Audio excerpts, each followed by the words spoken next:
Hi, and welcome back to my own Utopia. I am Kayleena, and today we are going to talk about the big old question, stimming. What is stimming, and all of a lot of other things as well that goes along with stimming.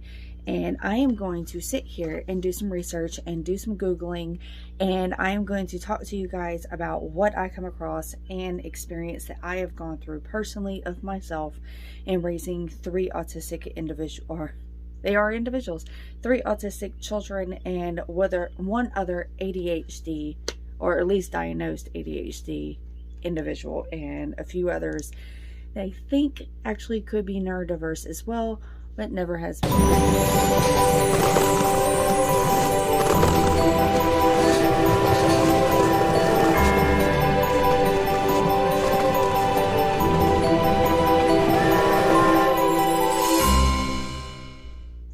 So welcome back, you guys. So let's go ahead and take care of semantics before we get into the whole cancel that. Thank you very much. Before we start doing some research and everything else like that, I'm sorry, I'm wanting to represent the green man today because yesterday was like spring equinox, and so I kind of just wanted to represent him and wear him today. I know my shirt's really, really big on me, but it makes me feel so comfortable and so good today, especially since today's Monday and I have like a whole lot of cleaning to do. Anyways, it's a little bit of a side note. Please do not forget to hit the like button, subscribe button, and a little bell for all for notifications. If you like content like this and you want to follow me on other social media, I have a Facebook group and a Instagram. Everything will be linked down below. I also have a email if you want to email me about any questions that is going on. All that will be linked down below. If you're wondering why in the world am I always looking down, it's because I have 3 wonderful boys. My oldest one is 8, my middle is 5, and my youngest is 2 years old. We have some medical issues and some special needs going on, so do forgive me if I have to make sure that they are doing okay. And honestly, to tell you the truth, the only way I'm going to be able to do this is during nap time. Yes, I just like ran through that one. So the big question, what is stimming? So we are going to be talking about what is stimming, the whole origin of stimming, the everything, and you can see a squirrel. Speaking of squirrel, and everything else like that. I will be going live this Friday. I will have the date down here, so go ahead and make sure you look it up. If you have any questions or anything else like that you want me to go more in depth in, please put your comments down below and it will help me out tremendously. If you want to email me personally and ask me questions, or if you want me to go more in detail on the live that's coming up this Friday, just let me know. I'll be very happy to look it over and try to get all my stuff in order. So, and I have a special guest coming up. So, stimming is a repetitive or non-usual movements or noises. Stimming seems to help some autistic children and teenagers manage emotions and cope with overwhelming situations. If stimming acts children in negative ways, you can look at ways to reduce their... Okay. First off, I don't believe in stopping stimming unless it is truly hurting the child or if it is hurting somebody else. That is the only time me and my husband believe to stop the stimming. I believe that it's good for them to stim. I believe it helps not only for them to regulate, to calm themselves, because we usually do it whenever we're stressed out, over anxiety, overstimulated, if we're trying to handle certain situations or anything else like that.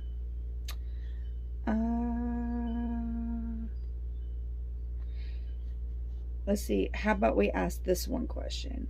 Can you stim and not be autistic? Short answer, yes. Long answer, stimming does not necessarily mean a person has autism, ADHD, or other neurological defects or differences. Yet frequent or extreme stimming, such as head banging, most commonly occurs with neurological and developmental differences. Now, give me a second. So, like I said, the answer is no. But it is most commonly known for the developmental and neurological differences. So it doesn't have to be a disorder. So that means that it can be dealing with, let's see, dyslexia. I lost the word there. So even a person that has dyslexia, because it's a neurological difference, it can actually do the exact same thing.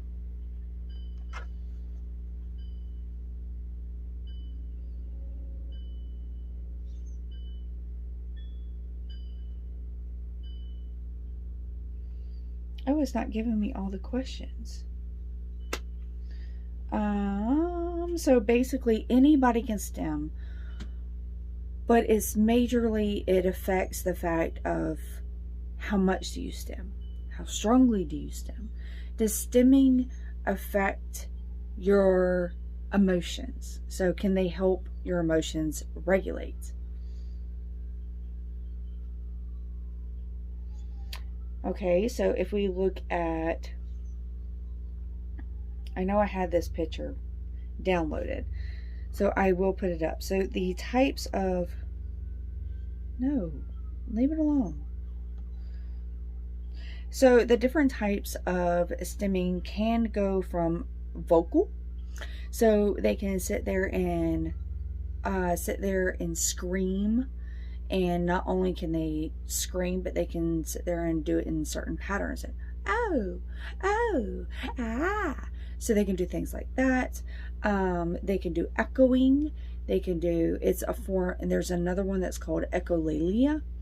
It's another form of stimming where they can sit there and they can say the same repeats over and over again. So the same sentence, I see my mom, I see my mom, I see my mom, I see my mom. So they can change the tones and the views of the actual sentence of its own, but they're stimming with it, with the actual individual sentence. They can also, let's see, no, don't change it. So they can do physical as well. So sitting there and picking up heavy objects, always picking up heavy objects, always picking up light objects. So always checking to see if something's always light, the way they pick it up. So that can be another physical, or literally jumping. The feeling of flight in the air. So jumping off of a off the couch and flying through the air and then go that's a physical.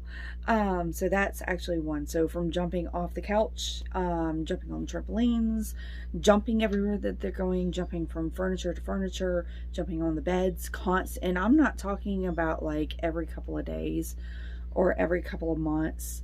And you're screaming at your kid, or after you've punished your kid and told them to stop jumping on the bed or off the furniture, they eventually stop. No, I'm talking about the fact that it's so intense that after years of trying to convince your child to stop, they don't stop. They actually end up breaking furniture, but yet still keep doing it. That's it.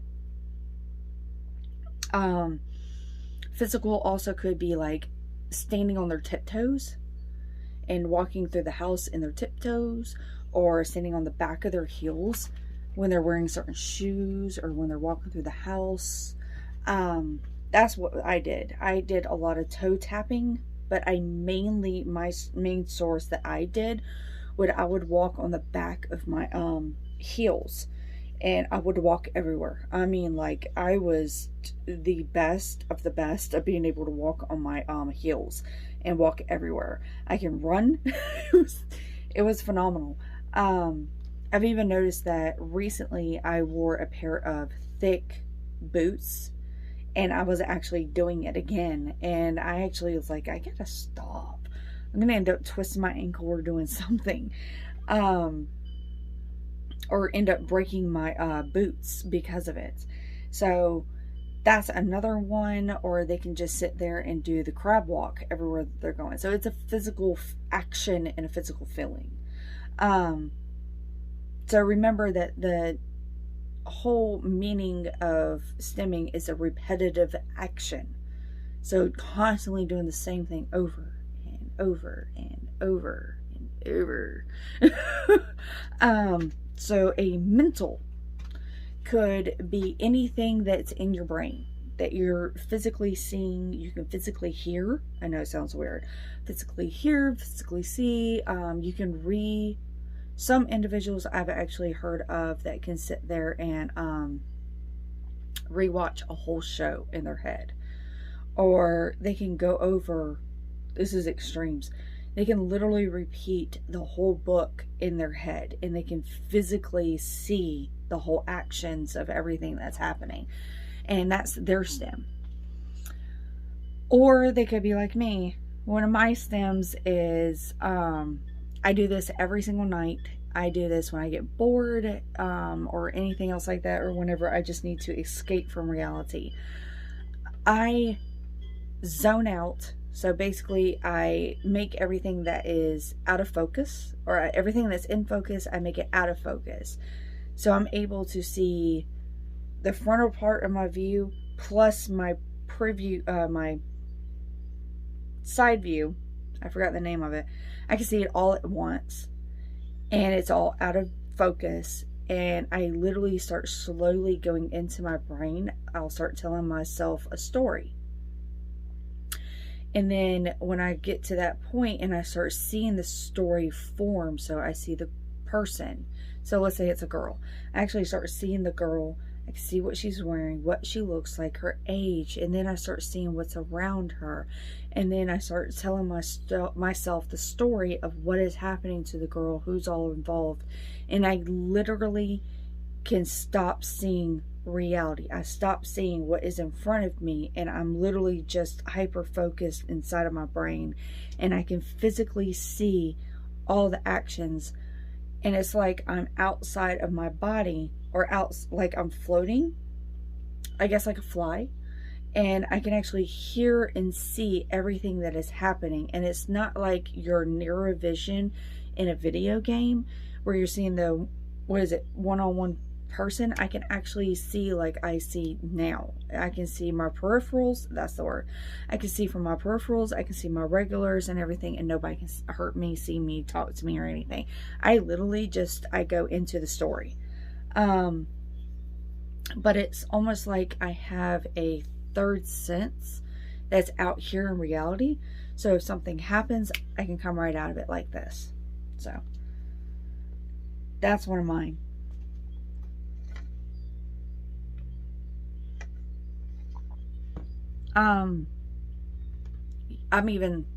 I've taught my middle to do that, and he loves it. Try teaching my oldest. He doesn't quite understand the concept, but I can really see how my youngest is going to learn how to do that very quickly and very easily. And I can see him doing that as well. Auditory. Auditory is dealing with your little ear bowls. So it's your senses with a little bit extra added in. So you can do sensory as in you're hearing, there's long tubes that has the rice in it, and then when you turn it upside down, you hear the rice fall and it sounds like the rain. You take someone that can sit down for hours, and I don't mean minutes, and I don't mean where it sounds or it seems like hours. I'm talking about, if you watch that clock, I'm talking about like 5 hours later. They can sit down and they can literally just keep repeating, keep doing it. And they can turn their heads in different views and different concepts. And they can take it and end up putting, sorry, I think my youngest is starting to wake up. They can sit there and put it behind a door and do it, and then listen to it that way. So different views of listening to the same thing, but changing the way they turn it, how fast they turn it, where they place it when they do it. They might tilt their head in a certain manner differently all through the ways. So it's almost like doing a science experiment, if you're needing to look at it from that way. With a science experiment, they have to sit there and literally try every single method that you can think of to see what the differences are. It's the same thing.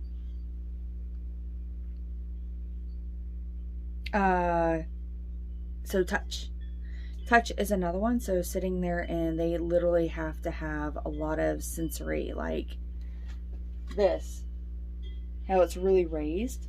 So sitting there, and they love the tactile of the feeling of raised, or sitting there and touching clay compared to plastic, or us as crocheters and knitters, different views of the way that each one is different. So more tactile, they absolutely love.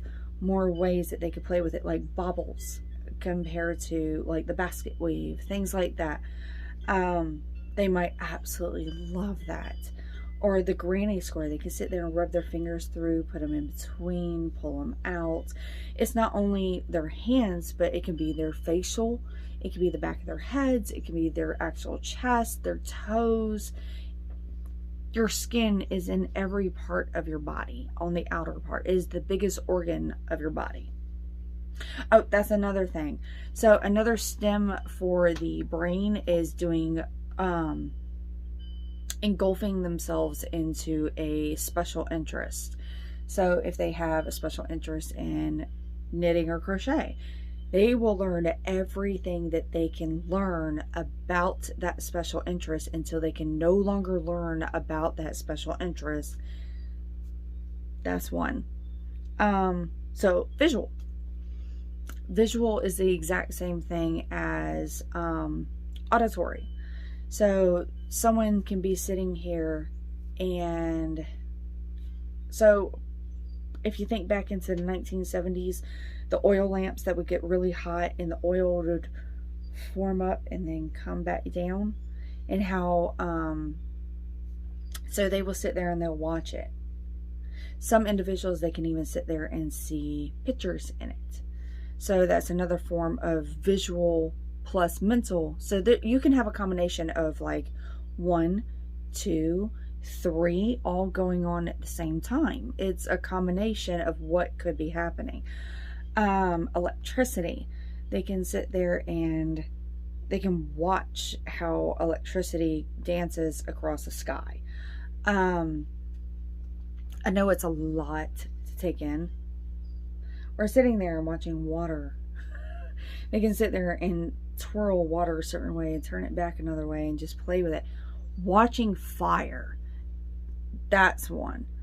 The way you play with the sun and shadows. My oldest does lights, so toys with lights that you can turn on and it will go around and around and around.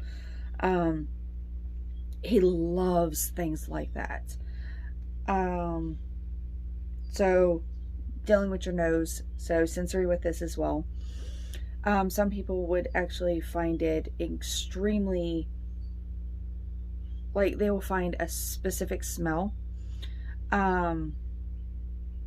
I had a cousin of mine where one time she actually ended up pregnant, and she absolutely loved the smell of gasoline. I am not joking.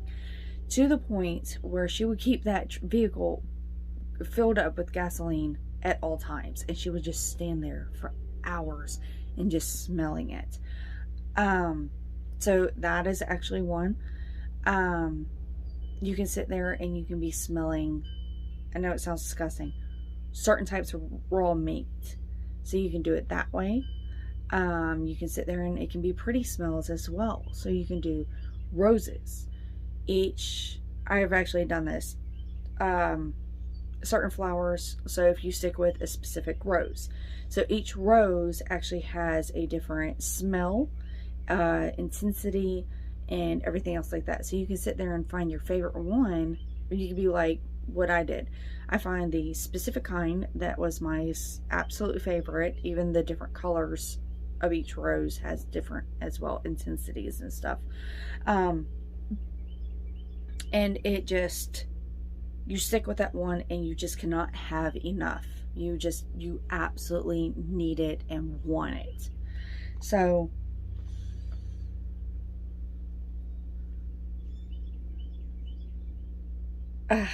for autistics, as far as I know of, we are, or not just autistics, but autistics and ADHDers and a lot of neurological difference individuals, we have a very high sense of sensories. So eyesight, sound, smell, taste. Oh, I'm surprised that wasn't even in here. I guess tactile is dealing with taste as well. Yeah. So not only what you're feeling, but you can deal with what you eat orally. That is actually another one. They have that one separate. Yeah, now that I'm thinking about it. Yeah, that's actually separate. That's, when you look at it, it's not the same. So orally, there can be children that they need to eat certain textures or they can't handle certain textures. They can sit there and you always wonder, why in the world do they always chew on wood? Or why in the world do they always chew on this? Or why is it they can only have this? Or why is it they only gag when they have this? It's because of the same thing. So, let's see. Let's go back to all.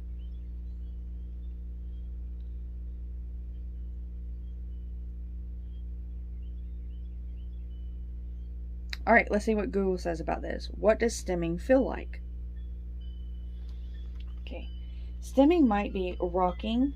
Oh, that's physical. So you can sit there and rock. You can sit there and you can rock side to side. There's some individuals that does that. Or literally just, they go around. Head banging, repetitive feeling textures, or squishies. You probably have seen this in people with autism spectrum disorder, ASD, but not really wanted to ask about it. It is a term used widely in the ASD community. So it doesn't explain what it actually feels like. I can only tell you what it feels like to me. I cannot tell you what it feels like for my boys. I cannot tell you what it feels like for anybody else or anything else. I can only tell you what it feels like to me. It feels calming. It honestly, okay, so a good stim to me, you know, like that good mom hug that you get from your mom when you know it's nice and warm and secure and safe. No matter what happens, you'll always be safe and you'll be taken care of and nothing's going to happen and you can just melt away into the world of what is happening. That's what it feels like. To me, that's what it feels like. I absolutely love the feeling of it. It helps me tremendously. So,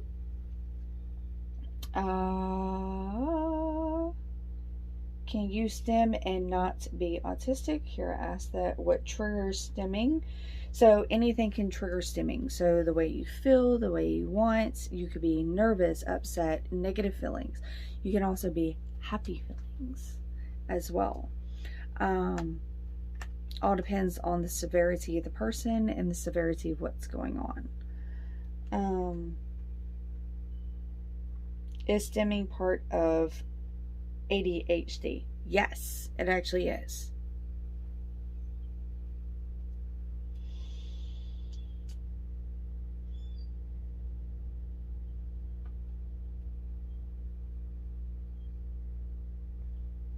So that's basically everything. That's all the research that I can come up with that I can help you guys. I just hit the front. Oh, I did. It hurt. I'm sorry. So all in all, basically, stimming is not bad, in my opinion, unless the child or the individual is slamming their head against the bloody wall and bringing blood to them, or sitting there and doing the same thing to another person, or hurting somebody. if it is not harming them, it's actually helping them. It's helping them tremendously. That's just my opinion. So what's your thoughts? Any questions, any concerns, anything else like that? I would love to hear your opinions or anything else like that. If there's another subject that you would like me to do a little bit more Google research from my own experience and what I would read upon here, then please pop them down below. Do not forget that the live is going to be coming up this Friday. Again, I will put it up right here, and we will be talking about stimming. So until next time, I hope everyone is safe and be blessed. Blessed be. Bye, you guys.